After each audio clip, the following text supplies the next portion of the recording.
إنا أنزلناه قرآنا عربيا لعلكم تعقلون. وقال النبي العربي: أحب العرب لثلاث: لأني عربي، والقرآن عربي، وكلام أهل الجنة عربي. حضرة الضيف المبجل وأساتذتنا الأجلة وإخواننا في الدين، إنكم تشهدون اليوم كثيرا من الألسنة واللغات التي يتكلم بها الشعوب والأمم في مشارق الأرض ومغاربها، وعلى رأسها اللغة العربية، إنها لغة الجنة والملأ الأعلى، ولغة الملائكة والرسل، ولغة الصحف القديمة الأولى، ولغة القرآن الكريم، ولغة النبي الختم، ولغة الصحابة والتابعين، ولغة الإسلام والمسلمين. فهي أقدم ظهورا وأروع صورة وأجمل منظرا، ألفاظها درر يتيمة، وتعابيرها نجوم لامعة، وأساليبها شذرات جميلة، ومعانيها أزهار خلابة، وتراكيبها يواقيت ومرجان. من شأنها أن أقول إنها أرفع من الجبل، وأحلى من العسل، وأجلى من بياض السم، وأزهر من الشمس، وأطيب من شذا المسك، وألطف من التباج والحرير، وأوسع من البر والبحر. حقا هي سيدة الألسنة وتاج اللغات وفخر القوم والزمن، ولذلك اختارها الله تعالى لتكون وعاء لكتابه الخالد، ونطقا لرسوله الختم، ولغة لدينه الآخر. فهي خزينة الأولين والآخرين، وكنوز الفقهاء والمحدثين، ومرآة للتاريخ الإسلام والمسلمين.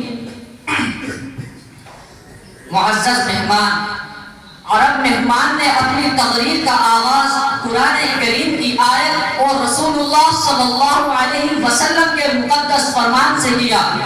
ارشاد ربانی ہے کہ ہم نے قرآن کریم کو عربی زبان میں نازل کیا تاکہ تم حقائق کا ادراک کر سکو، جبکہ رسول اللہ صلی اللہ علیہ وسلم نے ارشاد فرمایا کہ اے مسلمانوں، تم عربوں سے 3 وجوہات کی بنا پر محبت کیا کرو۔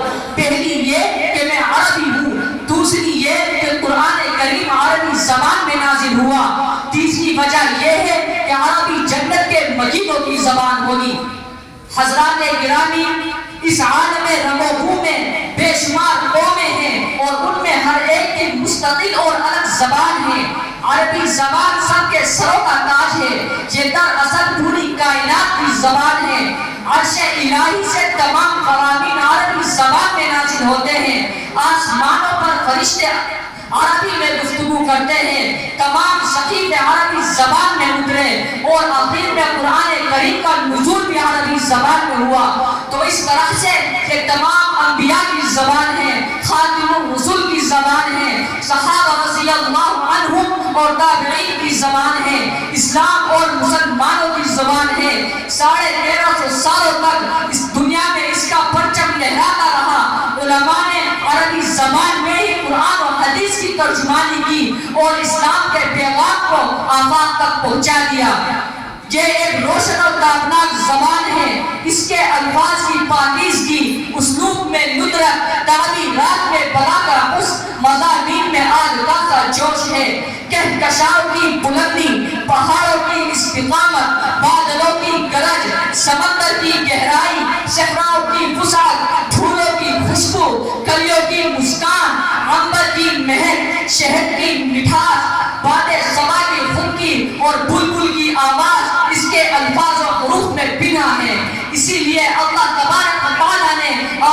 نبی کو عربوں میں مبعوث کیا اور قرآن کریم کو نازل فرما کر علوم و معارف کے خزانے اس کے سینے میں بھر دیے۔ یہ ایک روشن اور تابناک زبان ہے، وہ قرآن کریم کے مفسروں کی زبان ہے، حدیث کے شارحین کی ترجمان ہے، فقہاء کے کارناموں کا عکس ہے، شہداء کے مقدس لہو کی امین ہے، اور تاریخ کا ایسا دل آویز آئینہ ہے جو ہمیں تابناک ماضی کی یاد دلا کر روشن مستقبل کی سمت گامزن کر دیتا ہے۔ أيها المستمعون الكرام، هذه حقيقة لا تنكر أن الألسنة واللغات تعرض كلها لناموس التغير والانحطاط، وسابت كالملح في الماء، وفقدت القوة والازدهار، حتى طمست فمعت آثارها وتحولت هباء منثورا.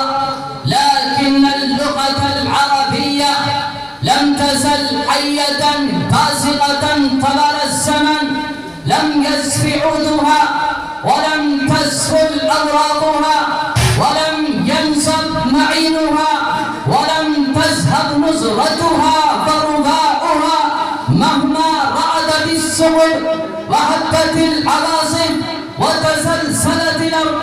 والعربية سائرة مستمرة مرفوعة الرأس مشرقة المحيا والصاءة الجبين، لم تزل تشق طريقها المبتكرة في زحمة اللغات والآداب. هي لغة لدى الأمم، ولكن لدينا جزء لا يتجزأ عن الإيمان، فهي لنا دين وإيمان وعقيدة وعبادة، دراستها سعادة ونطقها سنة، تبليغها فريضة.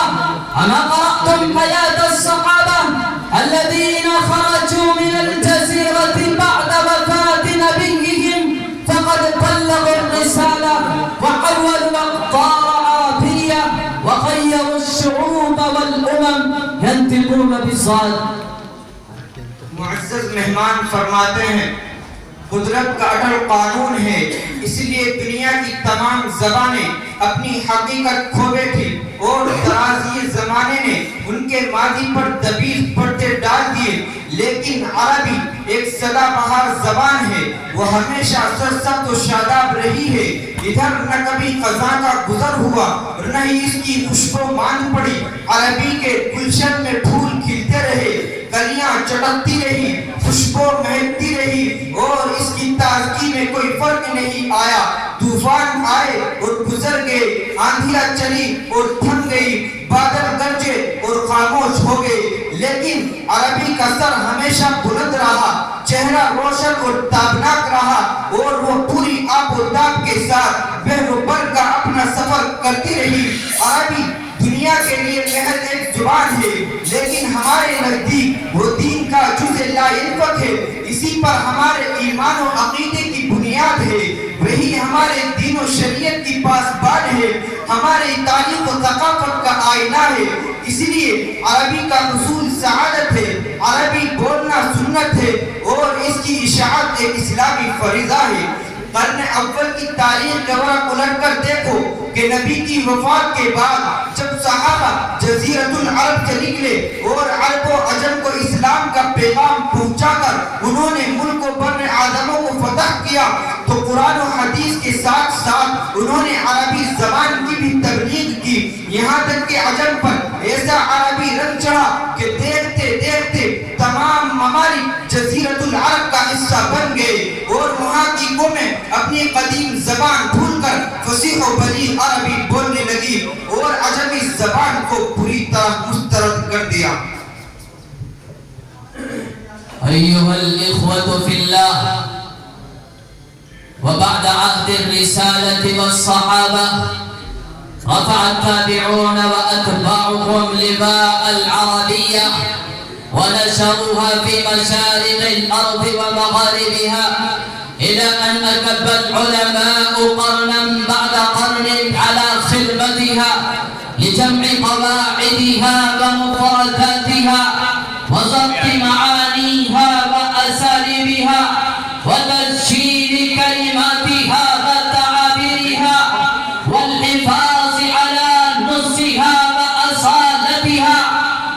شرح أوابرها وكلماتها، إذ فإنهم يعتقدون أن الرغبة فيها مسؤولية شرعية وعظيمة وفضيلة عظمى، وإهمالها جريمة نكرة وخيانة لله ورسوله، وذلك مما يبعدهم عن الكتاب والسنة ويدفعهم في مستنقع الجهل وخفة الشقاء.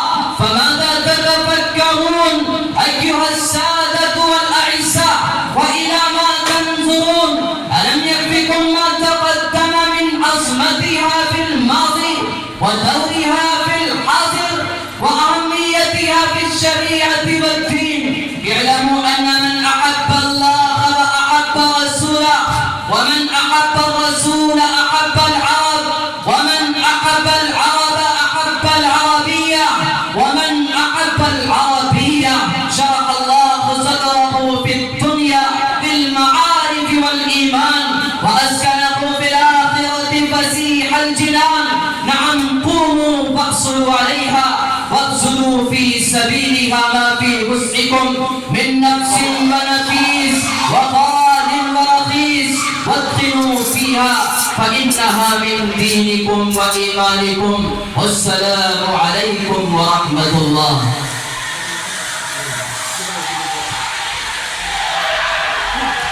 حضرات گرامی، شیخ فرماتے ہیں کہ دور صحابہ کرام، حضرات تابعین اور ان کے شاگردوں نے عربی زبان کا پرچم بلند کر کے اس کے دائرے کو مشرق و مغرب تک پھیلا دیا.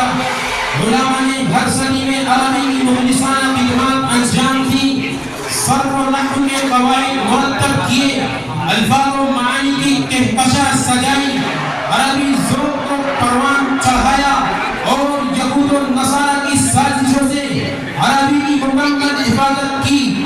اس لیے عربی زبان کو عزت جاں بنانا شرعاً ہماری ذمہ داری ہے، اور اس سے اگلا لاپرواہی ایسا بدترین جرم ہے جسے اللہ اور اس کے رسول کبھی معاف نہیں کریں گے، کیونکہ یہی چیز قرآن و حدیث سے دوری کا سبب بنتی ہے اور انسان دین و ایمان سے محروم ہو جاتا ہے.